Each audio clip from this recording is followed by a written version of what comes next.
Shalom, selamat sore Bapak Ibu dan Saudara yang dikasihi Tuhan. Mari bersama-sama kita akan merenungkan kebenaran firman Tuhan di minggu awal bulan November ini. Kita sudah melewati hari demi hari, bulan demi bulan, sehingga kita sampai di penghujung tahun 2024. Kita akan bersama-sama memperhatikan kebenaran firman Tuhan dari kitab Mazmur pasal 23, ayat yang pertama sampai ayat yang ke-6. Kemudian Injil Yohanes pasal yang ke-10, ayat 11 sampai ayat yang ke-15. Kitab Mazmur pasal 23 ayat 1 sampai ayat yang ke-6. Injil Yohanes pasal 10 ayat 11 sampai 15. Sekali lagi saya mengundang Bapak Ibu dan Saudara untuk berdiri. Kita akan bersama-sama memperhatikan kebenaran firman Tuhan sore hari ini. Kitab Mazmur pasal 23 ayat yang pertama sampai ayat yang ke-6. Tuhan gembalaku yang baik. Mazmur Daud, Tuhan adalah gembalaku, takkan kekurangan aku. Ia membaringkan aku di padang yang berumput hijau. Ia membimbing aku ke air yang tenang. Ia menyegarkan jiwaku. Ia menuntun aku di jalan yang benar, oleh karena namanya. Sekalipun aku berjalan dalam lembah kekelaman, aku tidak takut bahaya. Sebab Engkau besertaku, gadamu dan tongkatmu itulah yang menghibur aku. Engkau menyediakan hidangan bagiku di hadapan lawanku. Engkau mengurapi kepalaku dengan minyak, pialaku penuh melimpah. Kebajikan dan kemurahan belaka akan mengikuti aku seumur hidupku, dan aku akan diam dalam rumah Tuhan sepanjang masa. Injil Yohanes pasal yang ke-10 ayat 11 sampai yang ke-15. Demikian bunyi firman Tuhan. Akulah gembala yang baik. Gembala yang baik memberikan nyawanya bagi domba-dombanya. Sedangkan seorang upahan yang bukan gembala dan yang bukan pemilik domba-domba itu sendiri, ketika melihat serigala datang, meninggalkan domba-domba itu lalu lari. Sehingga serigala itu menerkam dan mencerai-beraikan domba-domba itu. Ia lari karena ia seorang upahan dan tidak memperhatikan domba-domba itu. Akulah gembala yang baik, dan aku mengenal domba-dombaku, dan domba-dombaku mengenal aku, sama seperti Bapa mengenal aku, dan aku mengenal Bapa, dan aku memberikan nyawaku bagi domba-dombaku. Mari kita kasih lagi berdoa. Terpujilah nama-Mu ya Bapa. Kami bersyukur pada kesempatan sore hari ini. Kembali kami akan belajar dari setiap kebenaran firman-Mu. Biarlah Tuhan Kau menolong kami semua, agar kami melakukan setiap kebenaran-Mu. Sehingga di dalam kehidupan kami ini Tuhan, ketika kami bersekutu dengan Engkau secara pribadi, maka kami akan memiliki pengalaman-pengalaman yang indah bersama-sama dengan Engkau ya Tuhan Yesus, Sang Gembala Agung kami. Karena itu biarlah sore hari ini ya Tuhan, Allah Roh Kudus yang mengurapi kami, pribadi demi pribadi. Biarlah kami boleh fokus ya Tuhan, ketika kami mendengarkan kebenaran firman-Mu. Jadikan kami Tuhan memiliki sikap haus dan lapar akan kebenaran-Mu. Dan Engkau yang akan memuaskan kami ya Tuhan sore hari ini dengan setiap kebenaran firman-Mu. Mari Allah Roh Kudus Engkau juga urapi hamba-Mu dengan segala keterbatasan hamba-Mu. Engkau kuduskan dan layakkan, kiranya hamba-Mu dapat menyampaikan kebenaran firman-Mu seturut dengan kehendak-Mu. Kami menyerahkan pemberitaan firman Tuhan hanya di dalam nama Tuhan kami, Yesus Kristus. Haleluya. Amin. Silahkan duduk Bapak Ibu dan Saudara. Sore hari ini kita akan bersama-sama belajar dari kebenaran firman Tuhan. Saya memberikan satu tema, yaitu kepedulian Tuhan Sang Gembala Agung kita. Ya, silahkan slide yang berikutnya. Bapak, Ibu, dan Saudara, kalau saya tanya berapa kali kita ini membaca Mazmur 23, ya, saya yakin pasti kalau kita sering membaca, sering mendengar gitu ya, sudah sering kali, sudah banyak kali kita itu membaca kitab Mazmur 23 ini. Bahkan mungkin kita mengenal kitab Mazmur 23 ini menjadi sebuah lagu yang populer gitu ya. Sebab dari 6 ayat itu, Bapak, Ibu, dan Saudara, di dalam Mazmur pasal yang ke-23, itu cuma disingkat gitu ya. Tuhan gembalaku yang baik. Ya.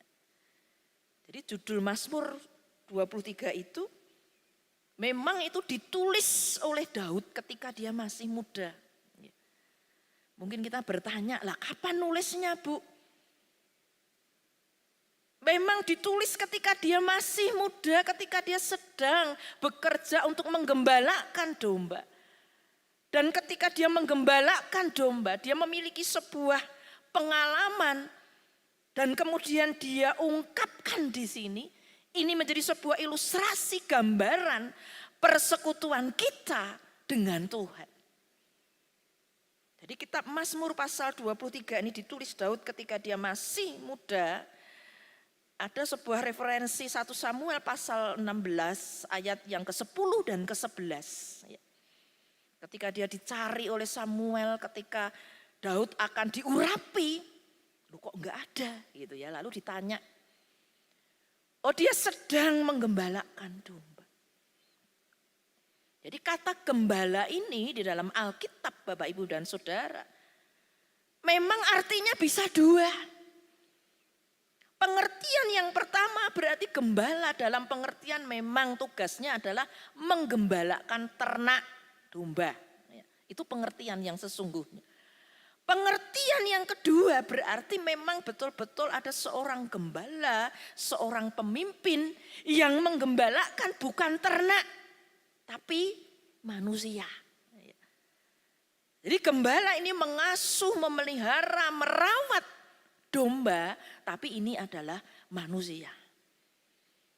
Maka ketika kita melihat, mendengar, mengalami, ketika kita sebagai anggota dari gereja, sebuah gereja, maka pemimpin gereja itu disebut gembala sidang, gembala jemaat. Dan Bapak, Ibu, dan Saudara yang dikasihi Tuhan, Mazmur 23 ini memang betul kumpulan dari Mazmur Daud. Dan ini sudah sering kali kita baca, bahkan kita mungkin hafal ayat-ayat ini. Bahkan ketika kita kenal lagunya sering kita nyanyikan Mazmur 23 ini.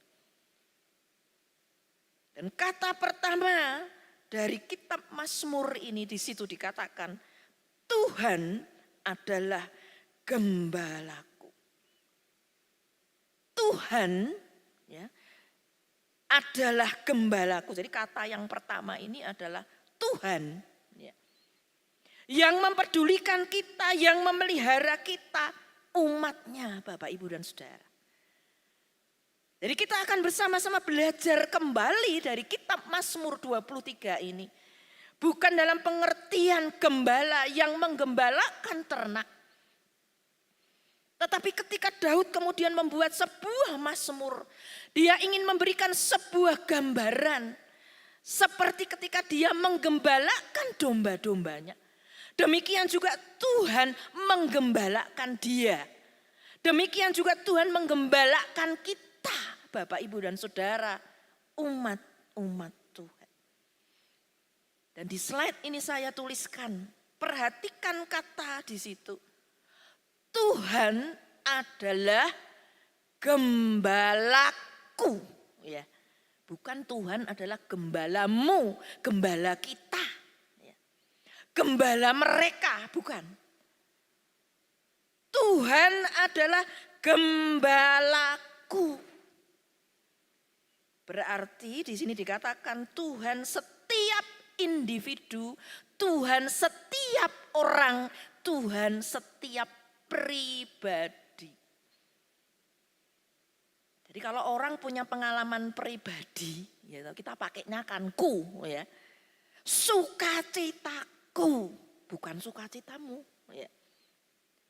Sakit hatiku, nah, gitu ya. Kita pakainya ku itu berarti memang kita merasakan sendiri. Jadi di sini Daud mengatakan Tuhan adalah gembalaku. Ketika saya membaca kembali kata ku di sini, ini mengandung sebuah pengertian yang dalam, Bapak, Ibu, dan Saudara. Jadi bukan ketika kita menyanyikan, Tuhan adalah gembalaku. Itu harus nyanyi ku-nya di dalam diri kita ini. Ya. Apakah memang betul Tuhan itu menjadi gembala kita? Berarti di sini Tuhan setiap individu, Tuhan setiap orang. Dan Mazmur 23 ini berarti menunjukkan hubungan pribadi saya, aku dengan Tuhan. Bapak, Ibu, dan Saudara, apakah kita dapat mengatakan Tuhan adalah gembalaku? Nah, kalau cuma mengatakan aja ya bisa atau Bu, dapat. Tetapi dengan kebenaran firman Tuhan ini, Bapak, Ibu, dan Saudara, kita akan diajak bersama untuk lebih memaknai tentang Tuhan adalah gembalaku. Ketika kita dapat mengatakan Tuhan adalah gembalaku, harusnya itu terjadi dalam hidup kita. Harusnya itu memang kenyataannya seperti itu, gitu ya. Lalu di situ saya tuliskan lagi, apakah kita berani mengatakan Tuhan adalah gembalaku? Loh, ini kok Ibu kayaknya malah main-main ini sama saya gitu ya. Lah kalau cuma ngomong dapat, gampang Bu, saya dengan suara keras bisa. Tuhan adalah gembalaku, mau pakai suara berapa Bu? Gitu ya. Apakah Bapak, Ibu, dan Saudara, apakah saya berani mengatakan Tuhan adalah gembalaku? Dengan catatan tidak takut, tidak khawatir, kita hanya percaya beriman kepada Tuhan gembala kita. Apakah kita berani mengatakan Bapak, Ibu, dan Saudara? Jadi ini ada sebuah konsekuensi. Kita tidak hanya mengatakan Tuhan adalah gembalaku. Sementara dalam kehidupan kita sebagai domba-dombanya Tuhan, nah mana kalau Tuhan itu gembala? Aku tidak dikasih makan, aku tidak dipelihara, aku tidak dirawat, aku takut, aku cemas, aku bingung. Makanya di sini ditanyakan, apakah kita ini berani mengatakan, apakah kita dapat mengatakan dengan iman, Tuhan adalah gembalaku. Sama ketika kita mengatakan kepada orang-orang yang kita kasihi, Engkau adalah orang yang paling aku kasihi. Engkaulah kekasihku. Ya. Sebaliknya ketika kita tidak suka dengan seseorang, itu pengalaman yang lain, maka kita katakan aku membenci dia. Gitu ya. Itu orang yang menyulitkan diriku. Nah ini berarti sebuah pengalaman Bapak, Ibu, dan Saudara. Demikian juga ketika kita berani mengatakan Tuhan adalah gembalaku. Ini tidak sekedar kita katakan Bapak, Ibu, dan Saudara. Memang itu menjadi sebuah pengalaman pribadi kita dengan Tuhan. Karena itu pertanyaan yang selanjutnya adalah, siapakah yang menjadi gembala kita sekarang ini? Bisa jadi di luar kita ini. Ya. Ada orang-orang yang mulai menyimpang hidupnya, yang menjadi gembalanya, penuntunnya adalah kepandaiannya, kekuasaannya, uangnya. Itu yang menjadi gembalanya. Ya. Yang menjadi penuntun hidupnya, kepandaiannya. Siapakah yang mengarahkan kita sekarang, Bapak, Ibu, dan Saudara? Siapakah yang mengarahkan hidup kita sekarang, hari ini? Siapakah yang mengarahkan keluarga kita sekarang, Bapak, Ibu, dan Saudara? Apakah keluarga kita ini terus diarahkan di dalam jalan-jalan kebenaran? Kita baru saja ada di dalam bulan keluarga. Kita banyak sekali dituntun, dibimbing bagaimana kita bisa menghasilkan keluarga-keluarga yang takut akan Tuhan. Bagaimana anggota keluarga masing-masing bisa saling mengasihi satu dengan yang lainnya. Sehingga beberapa waktu yang lalu ketika saya menyampaikan firman Tuhan, saya katakan, kalau model keluarga sekarang ini adalah KDRT, kekerasan dalam rumah tangga. Tetapi bagi keluarga Kristen, bukan kekerasan dalam rumah tangga, tetapi kasih dalam rumah tangga. Jadi K-nya beda, Bapak, Ibu, dan Saudara. Jadi ini menjadi sebuah pertanyaan dalam kehidupan kita hari ini. Siapakah yang mengarahkan jalan hidup kita?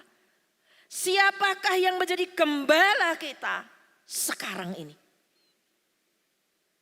Ketika saya merenungkan kebenaran firman Tuhan ini, saya mencoba melihat dalam kehidupan saya terlebih dahulu dengan terang kebenaran firman Tuhan ini.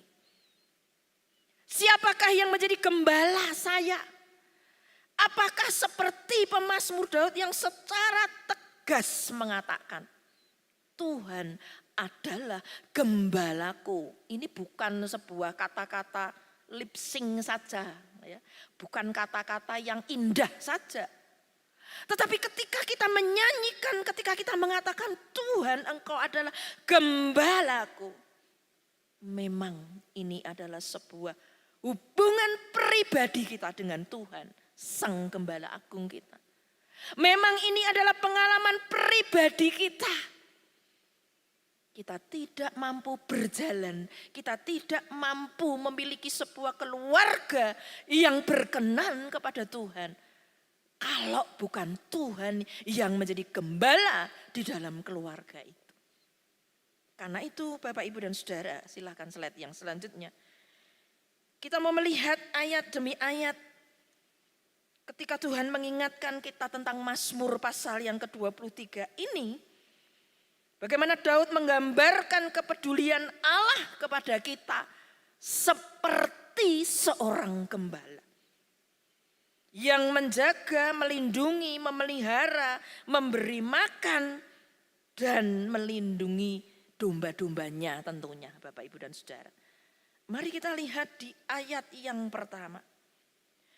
Tuhan adalah gembalaku, lanjutannya apa? Takkan kekurangan aku. Ini juga bukan sebuah kata-kata yang indah saja. Tetapi apakah itu bisa kita amini Bapak, Ibu, dan Saudara? Ketika Tuhan adalah gembala saya, Tuhan adalah gembalaku, takkan kekurangan aku. Artinya kalau tidak kekurangan itu ya kita tidak menginginkan yang lain-lain lagi gitu ya. Karena kita tidak kekurangan. Di situ dikatakan tidak akan kekurangan. Bahkan ketika tadi kita membaca di dalam Yohanes pasal yang ke-10, mulai ayat yang ke-11 sampai 15. Bagaimana Tuhan itu datang dalam wujud Tuhan Yesus Kristus. Tadi dikatakan bagaimana Yesus itu menyerahkan nyawanya, memberikan nyawanya. Tuhan Yesus katakan, akulah gembala yang baik, akulah gembala yang baik. Bukan seorang upahan. Ya. Di dalam perjanjian lama, domba itu mati bagi gembalanya. Ya memang betul. Ini dalam pengertian ternak ya. Tetapi di perjanjian baru ketika tadi kita membaca Yohanes pasal yang ke-10. Bukan domba mati untuk gembala. Tetapi Yesus gembala yang baik itu, gembala agung itu mati untuk domba-dombanya. Tuhan Yesus memberikan nyawanya untuk kita, untuk saya, Bapak, Ibu, dan Saudara semua. Apalagi yang kurang, Bapak, Ibu, dan Saudara. Jadi firman Tuhan ini mengingatkan kita, takkan kekurangan aku. Berarti ketika kita memiliki Tuhan, memiliki Yesus Sang Gembala yang baik itu sudah sangat cukup bagi kita. Yesus memberikan gambaran seorang buruh upahan ketika menjaga domba itu demi apa? Demi uang, Bapak, Ibu, dan Saudara. Tadi kita membaca beberapa ayat di Yohanes pasal 10, ayat yang ke-11 sampai 15. Berbeda dengan Yesus Sang Gembala yang baik. Dia mengasihi kita, dia sungguh setia, dia memberikan nyawanya untuk kita. Nah, ini bedanya dengan buruh upahan. Ketika nanti kita mengambil tubuh dan darah Tuhan, bukan menjadi sebuah kebiasaan setiap awal bulan kita melaksanakan perjamuan kudus. Tetapi kita diingatkan kembali bagaimana Yesus sudah menyerahkan nyawanya. Dia sudah berkorban untuk kita. Kita ini diilustrasikan, digambarkan sebagai domba-dombanya. Yesus memberikan nyawanya untuk kita. Karena itu Bapak, Ibu, dan Saudara, biarlah seperti yang pemazmur Daud katakan, takkan kekurangan aku. Nah, bagaimana Bu kalau memang sekarang ini aku ini dalam keadaan memang kurang. Bisa saja ketika kita membaca kebenaran firman Tuhan ini, bagaimana aku bisa mengatakan Tuhan adalah gembalaku dengan yakin. Nah, memang kalau aku ditanya dalam batinku yang paling dalam, aku ini sekarang ini kekurangan. Kira-kira bagaimana Bapak, Ibu, dan Saudara? Ketika orang membaca firman Tuhan ini, lah tapi ini tidak sesuai dengan kenyataan itu Bu. Takkan kekurangan, sudah cukup. Tapi kenyataannya saya ini kurang. Bapak, Ibu, dan Saudara yang dikasihi Tuhan. Kita tidak hanya bertumpu di ayat yang pertama saja. Kita harus membaca sampai selesai. Ya. Sehingga kita bisa mengerti memang betul-betul takkan kekurangan. Jadi kita tidak boleh berhenti sampai di ayat yang 1. Jadi saya tidak bisa jawab dulu sekarang. Ya. Mari kita lihat ayat-ayat selanjutnya. Bukan berarti ketika ayat ini lalu dalam kehidupan kita, kelebihan terus Bu. Sampai sisa-sisa makanan itu. Ya, tidak pernah kurang. Apa begitu? Tidak, bukan? Ada satu saat memang kita harus menghadapi. Ketika kita mungkin makan cuma dengan kecap pada hari itu. Bisa jadi itu menjadi sebuah pengalaman kita. Tetapi sesungguhnya ketika kita masih bisa makan Bapak, Ibu, dan Saudara. Bukankah itu berkat Tuhan? Ya. Kita masih bisa bersyukur atau tidak meskipun hanya hari itu makan dengan kecap. Karena itu mari kita lihat ayat-ayat yang selanjutnya. Bagaimana kebenaran firman Tuhan ini mengajar kita. Ketika kita mengikut Tuhan bukan hanya menuntut berkat. Nah, katanya gembala tadi tugasnya memberi makan. Jadi kalau hari ini pas makanannya itu enggak enak. Wah, itu bukan gembala yang baik. Ketika ini rumputnya enggak hijau. Ada kuningnya sedikit gitu ya. Lah ini berarti bukan Tuhan adalah gembalaku. Tetapi kita harus punya sebuah pengalaman Bapak, Ibu, dan Saudara. Ketika kita percaya kepada Tuhan tidak dibatasi saja. Ketika kita sedang banyak uang, ketika kita sedang bisa makan enak, ketika kita sedang tidak kekurangan. Maka haleluya, puji Tuhan. Tuhan engkaulah adalah gembalaku yang baik. Tetapi kita mau belajar Bapak Ibu dan Saudara. Kita mau mencari Tuhan, Sang Gembala Agung itu yang menjadi sumber segala sumber dalam kehidupan kita. Tetapi bukan kita ini sukanya mencari berkat-Nya. Dan ketika berkat itu kemudian tidak sesuai dengan yang kita harapkan, kita segera meninggalkan Tuhan, kecewa dengan Tuhan, mengutuki Tuhan, memberontak dengan Tuhan. Mari kita lihat ayat yang selanjutnya, ayat yang kedua. Ia membaringkan aku di padang yang berumput hijau. Ia membimbing aku ke air yang tenang. Ia menyegarkan jiwaku. Bapak, Ibu, dan Saudara, kenapa orang ada yang suka dengan lambang warna hijau? Itu lambang kehidupan. Jadi kalau kita lihat tanaman-tanaman itu, khususnya di Indonesia ini ya, ketika kita sedang wisata, sedang healing gitu ya. Aduh, aku di depan komputer terus Bu. Ya, kita perlu healing gitu ya. Kalau lihat sawah, lihat ada tanaman jagung gitu hijau gitu, wah seger gitu ya. Itu bisa menjadi lambang kehidupan. Ya, memang kata hidup dalam bahasa Yunani bios ya, hidup. Maka ada produk-produk itu yang pakainya juga bio ya atau bios. Bioteknologi, biogesik gitu ya, biore gitu ya. Karena bios itu artinya hidup. Kebenaran firman Tuhan ini mengatakan Tuhan membaringkan aku di padang yang berumput hijau. Orang kalau membaringkan, naruh gitu ya, seperti bayi itu ditidurkan, dibaringkan, Bapak, Ibu, dan Saudara. Nah, saya juga jarang memperhatikan kata ini. Domba-domba yang dibaringkan pastilah sudah kenyang. Apakah Bapak, Ibu, dan Saudara setuju? Kalau kita ini masih lapar, kalau bayi itu dibaringkan, ya ibu-ibu ya, yang kita pernah punya bayi, kalau bayi itu belum kenyang dibaringkan, bisa tidur enggak? Enggak bisa, mesti nangis.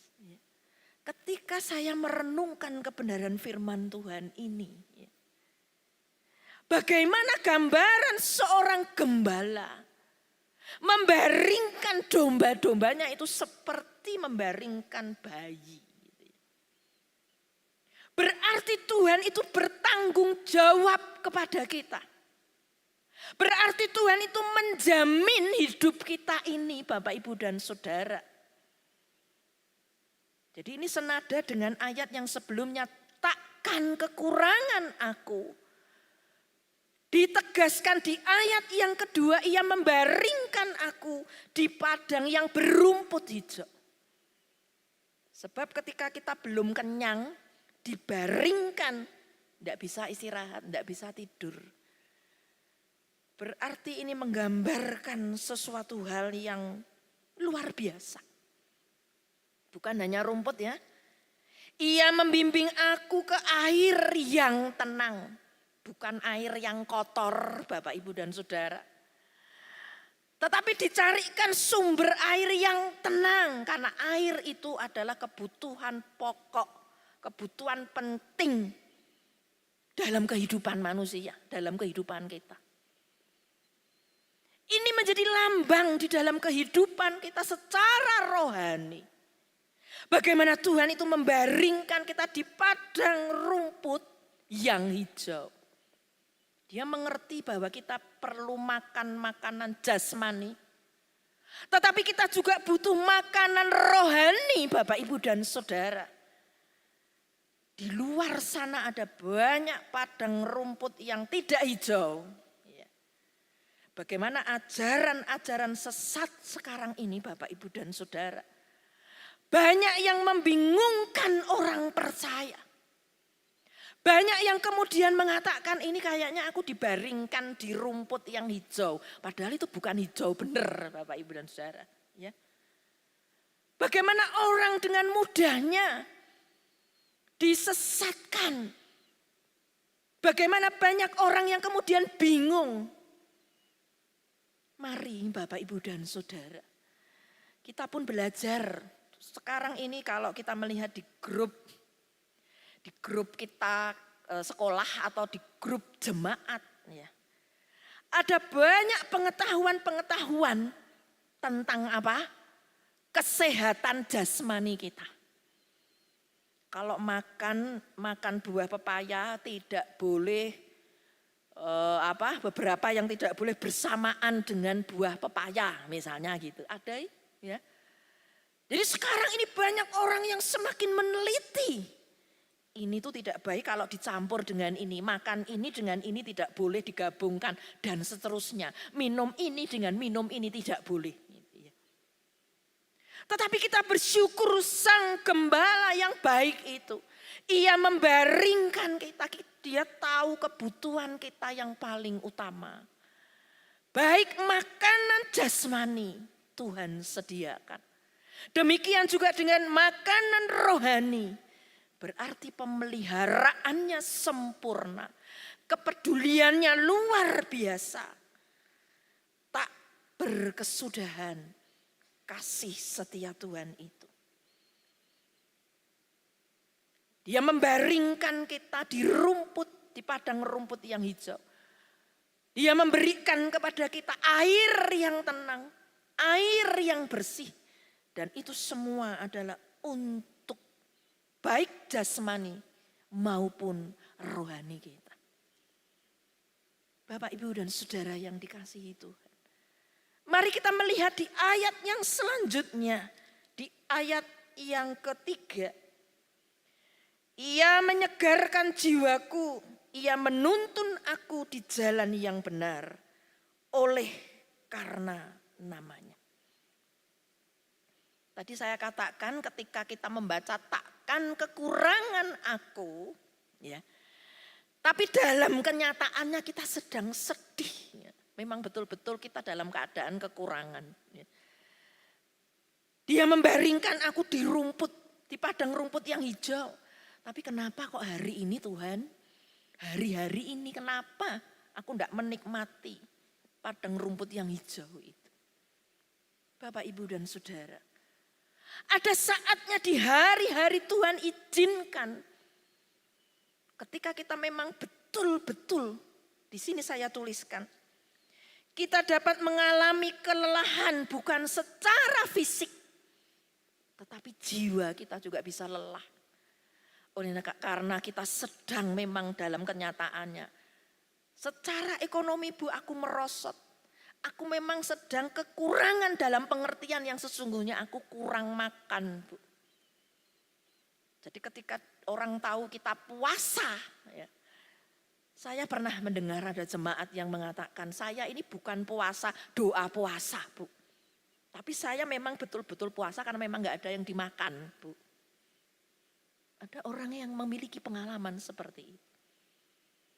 Ketika pikiran sedang kalut, sedang penat, perasaan kita penuh dengan ketegangan, ketakutan. Kehendak kita pun juga rasanya begitu lemah. Bapak, Ibu, dan Saudara, mau melakukan apa-apa itu kayaknya kok enggak sanggup. Oleh karena berbagai persoalan dalam kehidupan kita, bukan hanya masalah makanan jasmani, tetapi bagian lain pergumulan-pergumulan yang Tuhan izinkan terjadi dalam kehidupan kita. Tetapi di ayat yang ketiga ini pun Bapak, Ibu, dan Saudara, bagaimana Tuhan Sang Gembala Agung kita ini tidak hanya mengenyangkan kita secara fisik, tetapi bagaimana Tuhan juga ingin menyegarkan jiwa kita, perasaan kita, pikiran kita, kehendak kita yang rasanya begitu lemah. Sekarang ini kata-kata yang seringkali dipakai, kita ini bisa ada di titik terendah, gitu ya, itu yang seringkali kita dengar sekarang. Ini aku nih di titik yang paling rendah Bu, gitu ya.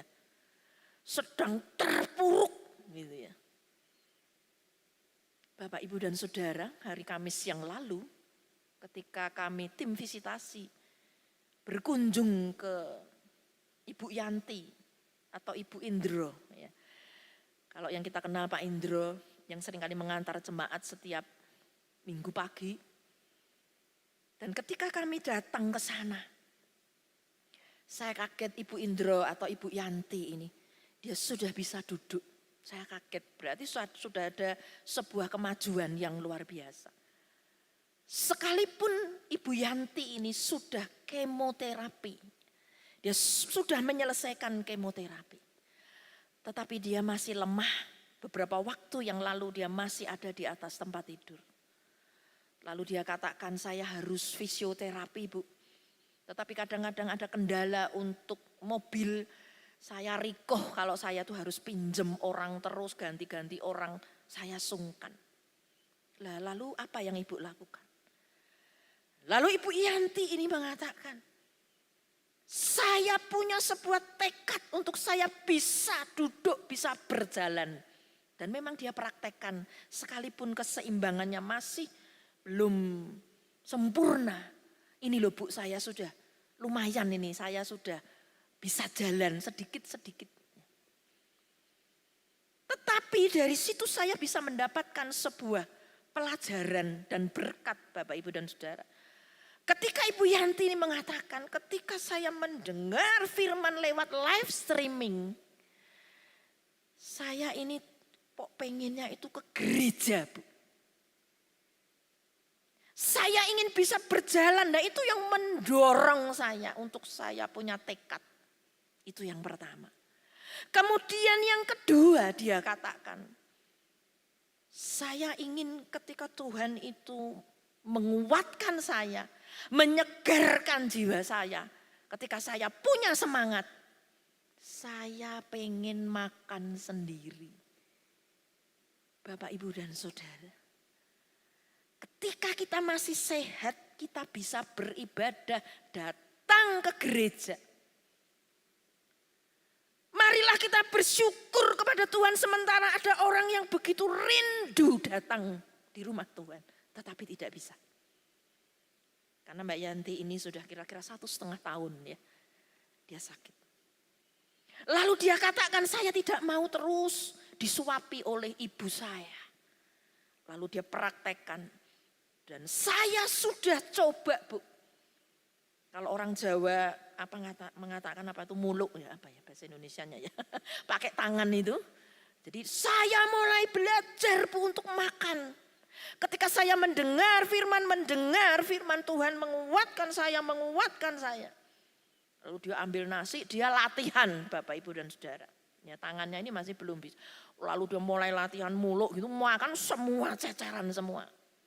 Sambil saya nangis, Bu, tapi ini enggak bisa masuk. Ya sudah, saya coba. Akhirnya bisa. Akhirnya setelah beberapa lama dia bisa. Enggak berceceran dan ini nasi ini, tangan ini bisa masuk di mulutnya, dia bisa muluk.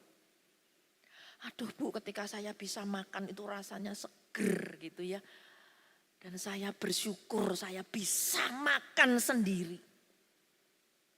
Lalu yang ketiga dia praktekkan lagi, di sebelah ada gelas.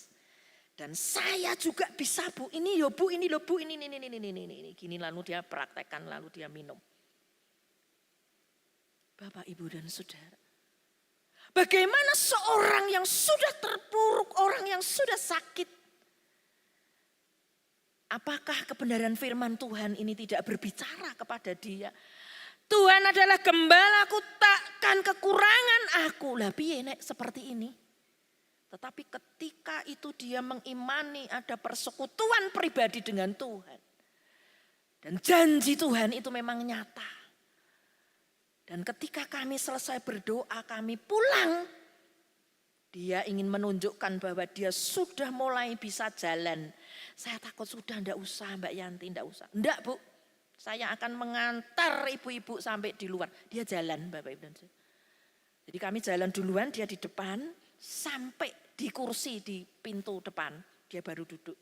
Lumayan, Bu, ini saya sekitar sekian meter saya sudah bisa jalan.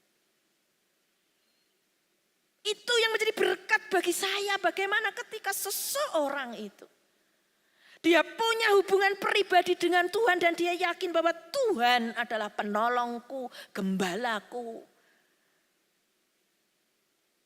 Maka Tuhan nyatakan itu bukan hanya fisik, tetapi Tuhan betul-betul menyegarkan jiwanya, semangatnya yang luar biasa itu, yang menggerakkan dia untuk bisa makan sendiri, minum sendiri, dan dia berusaha untuk jalan sendiri karena tujuan yang paling akhir adalah dia ingin lagi ibadah di gereja. Saya katakan, Tuhan mendengar doamu, semangatmu. Nanti kita bisa Natalan bersama. Tidak ada yang mustahil engkau bisa datang ke gereja untuk bernatalan. Bapak, Ibu, dan saudara yang dikasihi Tuhan. Kebenaran firman Tuhan ini bukan hanya menyegarkan jiwaku. Ia menuntun aku di jalan yang benar oleh karena namanya. Firman Tuhan Alkitab kita ini adalah tuntunan kepada jalan yang benar. Yesus Kristus adalah kebenaran. Dan oleh karena namanya. Maka ketika kita sedang susah, ketika kita sedang sedih, ketika Tuhan izinkan betul-betul kita kekurangan. Kita tidak menyebut orang pinter, tetapi kita sebut nama Yesus, nama di atas segala nama. Slide selanjutnya. Kemudian ayat yang keempat dikatakan, sekalipun aku berjalan dalam lembah kekelaman, aku tidak takut bahaya. Sebab engkau besertaku, gadamu dan tongkatmu, itulah yang menghibur aku. Bapak, Ibu, dan saudara, setelah pemazmur Daud ini memiliki iman bahwa Tuhan adalah gembala yang baik, pemazmur Daud kemudian memiliki sikap dalam menjalani kehidupan. Nah, inilah jawabannya tadi.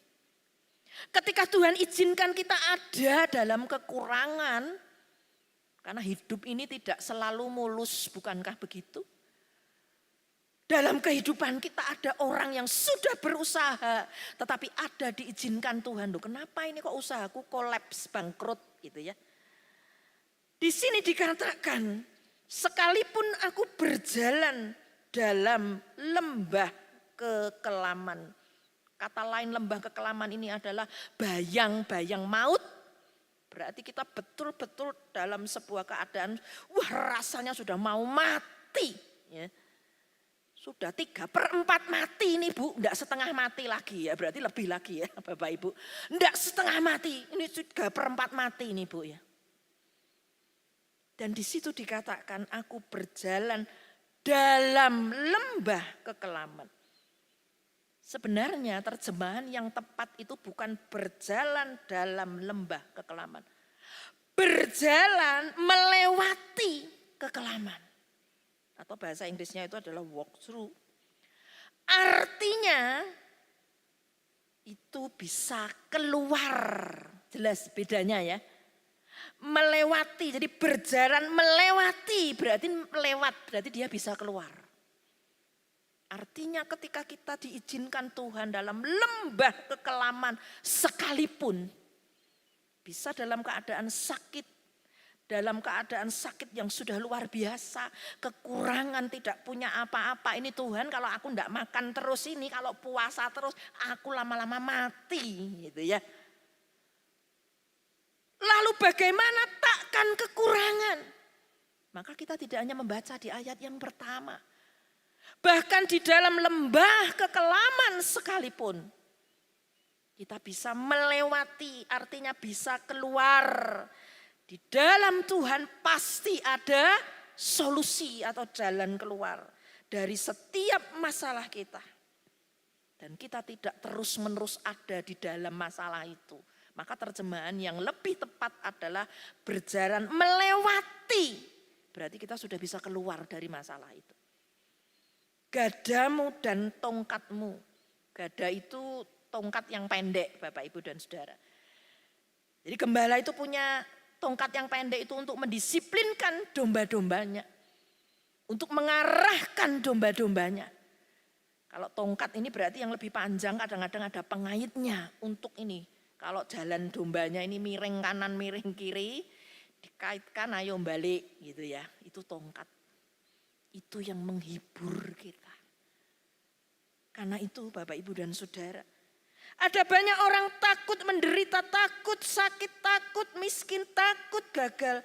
Tetapi tidak pernah merasa takut tidak disertai Tuhan.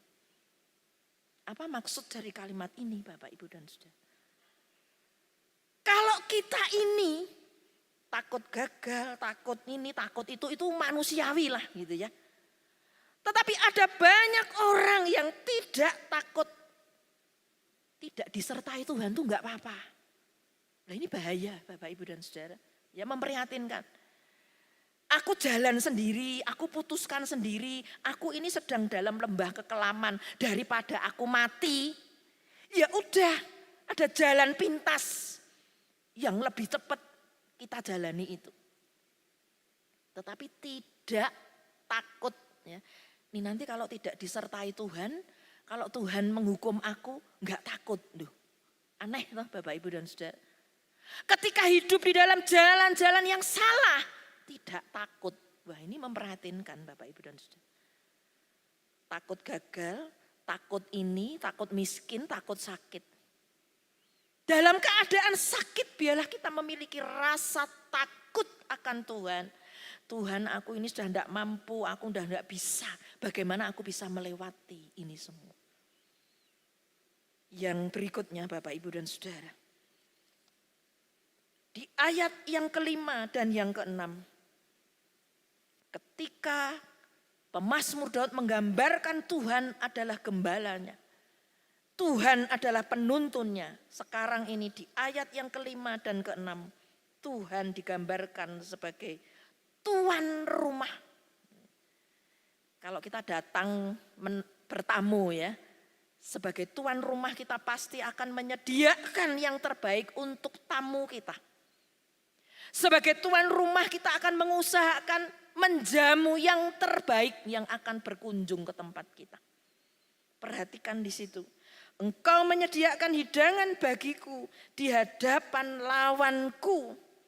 Bukan lawannya Tuhan. Kadang-kadang ada banyak orang yang tidak suka dengan kita. Tetapi Tuhan tetap memberkati kita, menyediakan hidangan bagiku di hadapan lawanku, di hadapan orang-orang yang tidak suka dengan kita. Tapi ini juga perlu digarisbawahi ya, orang-orang yang tidak suka dengan kita bukan karena kita berbuat dosa. Ya. Jadi memang diizinkan ketika kita tetap beriman kepada Tuhan, ada tantangan ketika orang tidak suka dengan kita. Tetapi Tuhan tetap memelihara kita sebagai tuan rumah. Kemudian engkau mengurapi kepalaku dengan minyak. Ini menunjukkan, jadi kalau di tradisi ya, ketika ada tamu kepala diurapi ini sebagai tanda penghormatan. Sebagai tanda Tuhan itu menghargai kita. Bapak, Ibu dan Saudara yang dikasihi Tuhan. Pialaku penuh melimpah. Tuhan peduli dengan kebutuhan kita. Bapak, Ibu dan Saudara, ayat 1 sampai ayat 5. Kalau kita ini ingat, kalau kita ini mengerti tentang Tuhan adalah gembalaku.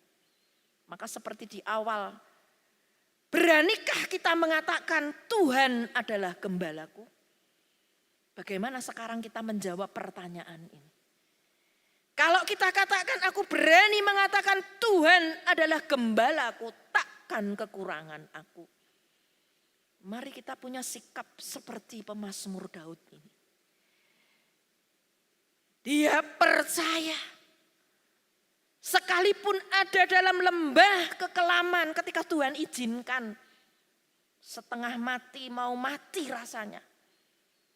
Kita yakin dan percaya bahwa kita bisa berjalan melewati lembah kekelaman itu sampai ke sana, berarti kita bisa melewati persoalan-persoalan yang sangat berat. Kuncinya apa Bapak, Ibu dan Saudara? slide yang terakhir, kesimpulannya di ayat yang ke-6.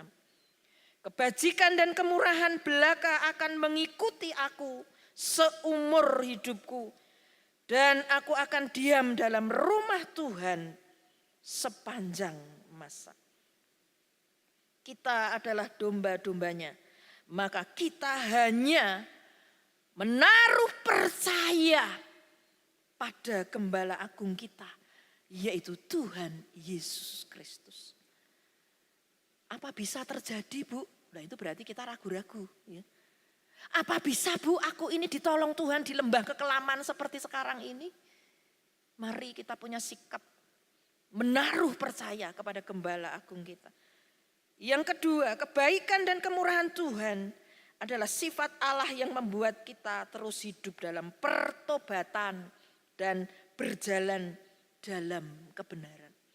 Setiap bulan kita mengikuti perjamuan kudus, makan tubuh dan darah Tuhan. Ketika kita diingatkan bahwa Yesus sudah menyerahkan nyawanya, janganlah kita menyepelekan kasih dan kemurahan Allah ini. Tetapi biarlah kita hidup semakin benar. 3, kasih kita yang paling besar adalah pada diri Tuhan itu sendiri, bukan pada apa yang Tuhan berikan. Kalau ada berkat, haleluya. Kalau tidak ada berkat, aku ndak ibadah. Mari kasih kita kepada Tuhan Yesus itu sendiri. Dan yang terakhir, persekutuan pribadi kita tidak akan berubah. Di sini dikatakan, bukan hanya di bumi ini. Dan aku akan diam dalam rumah Tuhan sepanjang masa. Terus sampai dalam kekekalan.